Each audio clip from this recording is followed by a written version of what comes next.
them. Help, helpful, rely, reliant, aggressive, loathe, loathsome, and so on and so forth. You can make up all the adjectives that you want. And the point is that you can add these suffixes to any verb you want.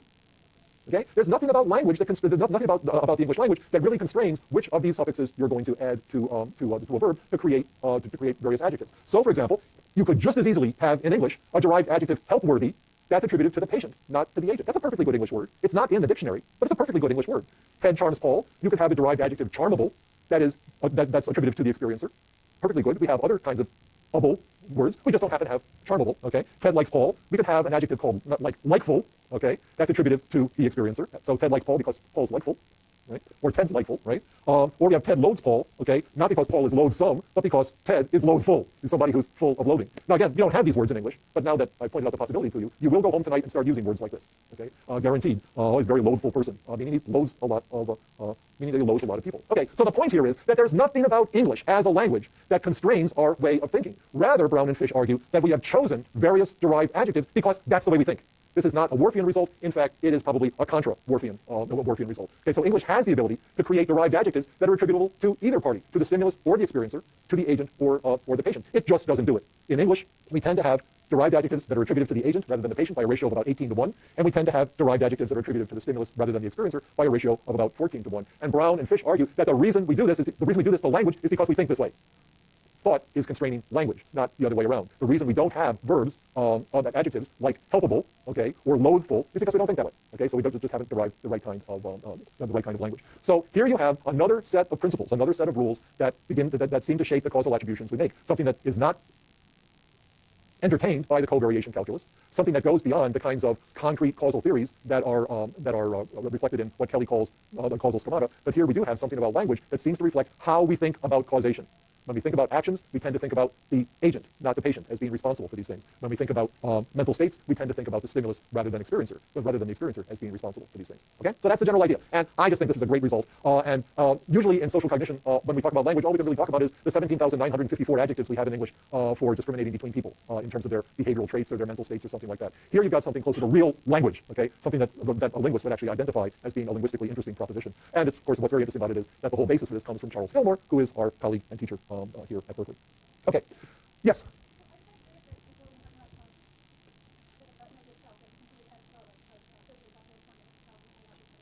Mm-hmm.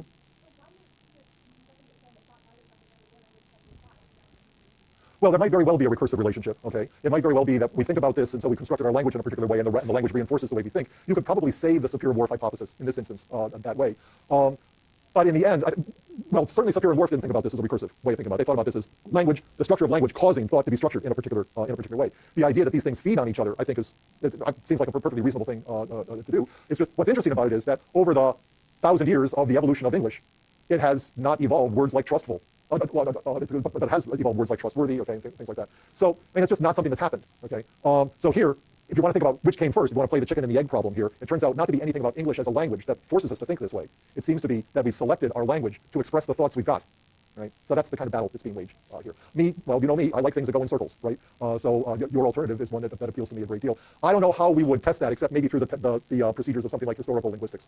You know, I just don't know how we do that. Maybe we could come up with an artificial language. If somebody wanted to kind of start making up nonsense verbs, you know, it might be very interesting to attach various suffixes to them and see what happens. I mean, so you can imagine, you know, taking this and kind of playing with it and doing all sorts of interesting experiments. This is a result that has not gotten as much attention, I think, in the social cognitive literature as I think it should have, mostly because social psychologists tend not to talk to linguists. Right? It's just one of those things about disciplinary boundaries. Anything else on this before I go on? I want to talk about just a couple of other phenomena today. Okay. There we go. Let's go back to the covariation calculus for a moment and just kind of remind you that the idea behind the covariation calculus is that when we're supplied with all the information that we need, information about consistency and distinctiveness and consensus, then we use that information, we plug it into a calculus, plug it into essentially a formula that will, in the manner of scientific reasoning, give us an attribution to the actor or the target or the context or something like that.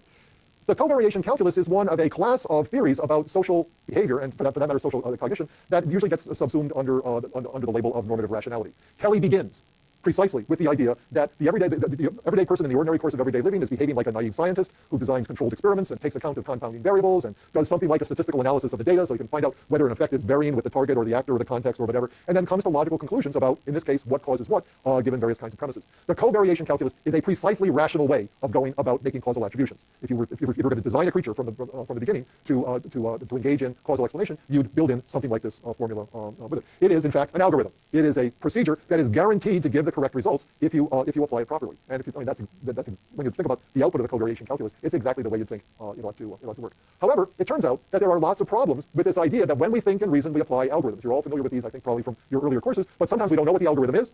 Sometimes we don't have all the information available. Sometimes we can't use all the information for various kinds of reasons. These are circumstances that are often called by the psychologists like Danny Kahneman and Amos Tversky conditions of judgment under uncertainty. And it's very clear now that when we don't have enough information to apply the covariation calculus, we do fall back on various kinds of other procedures that depart from the covariation calculus. We employ causal schemata of various kinds, as Kelly talked about in our last lecture. We employ linguistic schemata of various kinds as a kind of shortcut to help us make these kinds of causal attribution. It turns out, though, that even when people have all the information they need, they still depart in systematic ways from what they should do given the covariation calculus. And there are three phenomena of causal attribution that have gotten a fair amount of attention in the social psychological literature, mistakes that people make despite the fact that there's plenty of information available to them. These are first known as the fundamental attribution error.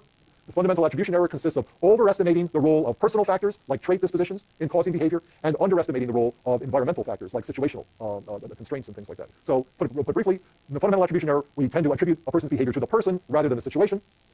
The actor-observer difference is derived from that. We do tend to make dispositional attributions about other people, but we tend to make situational attributions about ourselves. And then a self-serving bias in causal attribution, in which when we're talking about the outcomes of our own behavior, we tend to take responsibility for good outcomes and tend to deny or deflect responsibility for bad outcomes. Quick demonstrations of each of these. Okay, there's the fundamental attribution error.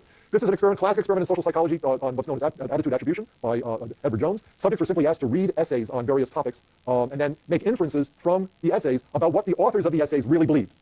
You do this all the time. You read an op-ed piece in the newspaper, and when you talk about it to your roommates over breakfast, you say, David Brooks believes this, or Paul Krugman thinks that, or whatever. You infer the writer's underlying attitudes from what he says. Okay. However, in one condition of the experiment, the subjects were told that the authors of the essays had a choice in what they would do, what they'd write about, and in the other half of the authors of the subjects were told that the authors had no choice, that they were assigned the topic and they were assigned the point of view. Those of you who have ever had any experience with debating know that this is very common in debating. You're very often put in the position of making a case that you don't actually believe in, okay, because that's the topic that's been assigned for you. If you go on to law school, you'll do this all the time. You'll defend people who have done indefensible things because that's your job as a lawyer. Okay, but remember, the subjects were told in each case whether the person had a choice as to what he would write or whether it was an assignment, and then was asked to make inferences about the actual attitudes of the author. And it turned out that when people thought that the authors had a choice, this is 1967, where people actually cared about Fidel Castro, and the essays had to do with American attitudes towards the Castro regime. When people were told that the authors had a choice about what they would write, they naturally and quite logically attributed the essay to the writer's actual beliefs.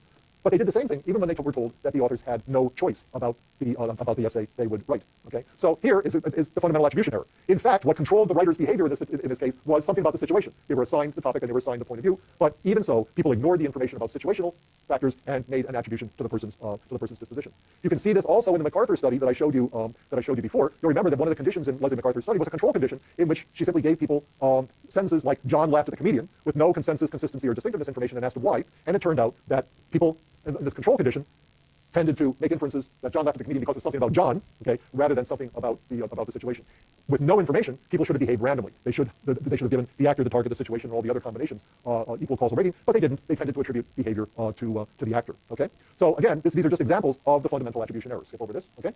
Here is the definition of the actor-observer difference. Remember, we don't always attribute behavior to the actor's disposition. Sometimes we attribute it to the situation. And the claim is that what we tend to attribute the behavior of other people to their personal dispositions, but the behavior of our own behavior to the situation. The classic example that is given here is as kind of a variant on this. When your roommate fails a test, your roommate fails a test because he's stupid.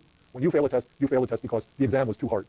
Okay? And everybody does this, right? You make a dispositional attribution about the other person, but a situational attribution about yourself. David Watson, a psychologist at the University of Iowa, reviewed a whole large number of experiments on causal attribution and noted that, in fact, people tend to make situational attributions when they're explaining their own behavior much more frequently than when they're explaining the behavior of other people. That's essentially the actor-observer difference. And then finally, the self-serving bias in causal attribution. There's a formal definition of it. This goes by a number of different names, sometimes called the ego bias, sometimes called the ego-protective bias. But the general idea here is when we're explaining our own behavior, we tend to take personal responsibility for good outcomes and tend to deny or deflect responsibility for bad outcomes. Tony Greenwald at the University of Washington did a wonderful analysis of this in terms of traffic reports of car accidents. And when people have car accidents, they'll say things like, the stop sign was there when there never was a stop sign there before. Or in one case, very dramatic case, this tree appeared in front of me. Right? So again, accidents are bad things. We tend to deflect causal responsibility. And again, Campbell and Sedekaitis did a review of this literature and showed that, in fact, there is a tendency to engage in these self-protective biases in causal attribution. Overall, this is strength of effect, where 0.5 is a pretty big-sized effect in social science research.